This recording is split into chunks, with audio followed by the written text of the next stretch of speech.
అనుకున్నట్లుగానే అయోధ్య రామ మందిరానికి బెదిరింపు కాల్స్ చాలానే వస్తున్నాయి.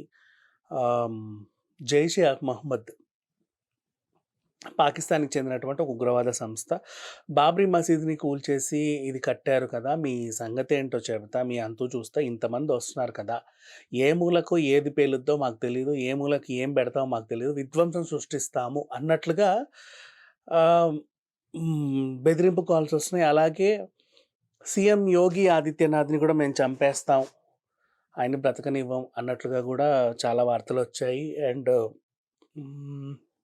అద్వానీ ఒకరిద్దరు కాదు. అందరికి ఆల్‌మోస్ట్ చాలా మందికి ఈవెన్ మోడీ గారికి గూడా బెదిరింపు కాల్స్ వచ్చాయి.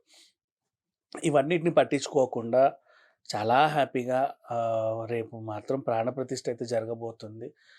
మరి దేశం నలుమూలల నుంచి రకరకాల మందొస్తారు. ఇప్పటికే సినీ తారల విషయానికొస్తే చిరంజీవి, రామ్ చరణ్, ఉపాసన, మోహన్ బాబు గారు, ఆలియా భట్, రణ్‌బీర్ కపూర్, ఇంకా చాలామంది మన రిషబ్ శెట్టి, చాలామందికి ఆహ్వానాలెళ్ళాయి. వాళ్ళందరూ కూడా కంగనా రనౌత్ ఆహ్, మోస్ట్‌లీ చాలామందికి ఆహ్వానాలెళ్ళాయి. వాళ్ళు కూడా అక్కడికొస్తున్నారు.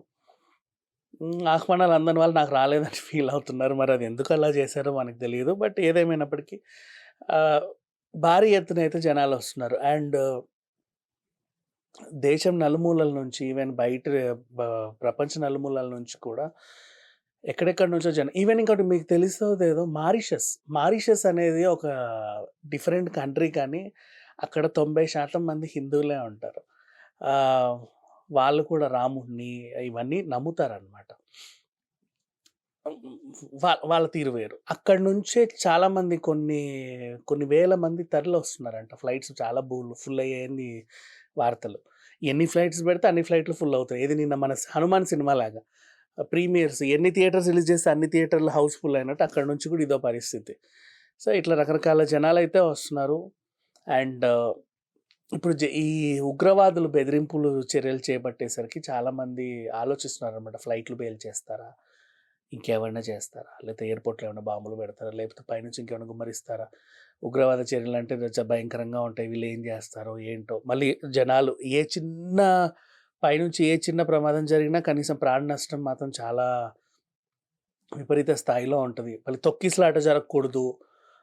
అదొకటి మళ్ళీ. ఇప్పుడు కుంభమేళా కన్నా, సమ్మక్క సారక్క జాతర కన్నా కనీసం ఒక హ్మ్. 60, 70 ఇంతలెక్కువ చెప్పాలంటే. అంత పెద్ద జాతర ఇది. ఆహ్, సో, అంతమందొస్తా ఉంటారు. సో, ఎలాంటి చర్యలు జరగకుండా చూసుకునే బాధ్యత మాత్రం ప్రభుత్వానిదే ఆఫ్‌కోర్స్. ఈవెన్ వాళ్ళు గూడా సెక్యూరిటీ చాలా టైట్ చేశారని వింటున్నాం. అండ్ ఎక్కడెక్కడి నుంచో అయోధ్య కాంటికి రావాల్సిన ట్రైన్‌లు గూడా పెంచారు. బస్సులు కూడా కిక్కిరిసిపోయాయి. చాలామంది ఇప్పటికి ఎక్కడుండాలి? అకామిడేషన్ ఏంటి? ఇంతమందొస్తే వాళ్ళందరిని ఎలా అకామిడేట్ చేయాలి? వాటికి ప్రత్యామ్నాయాలు వెతుకుతున్నారు. సో, ఇన్ని ఉండేసరికి అక్కడ అయోధ్య లోకలైట్స్ కూడా వాళ్ళ హౌసెస్‌లో చాలామందిని వ్యాపారాలు చేసుకుంటున్నారు. ఒక రూము ఇచ్చి రోజుకు 10,000 15,000 ఏదో వాళ్ళకి తోచినంత. ఆ విధంగా వ్యాపారాలు చేసుకుంటున్నారు. సో, ఏదేమైనా మొత్తానికైతే బెదిరింపు కాల్స్ కూడా అంతకంతా వస్తున్నాయి. మరి ఎలాంటి విద్రోహ చర్యలు పాల్పడకుండా శాంతియుతంగా చాలా హ్యాపీగా, సంతోషంగా ప్రాణప్రతిష్ఠ కార్యక్రమం జరిగితే మాత్రం దేశవ్యాప్తంగా అందరూ చాలా హ్యాపీ ఫీల్ అవుతారు. Thank you so much.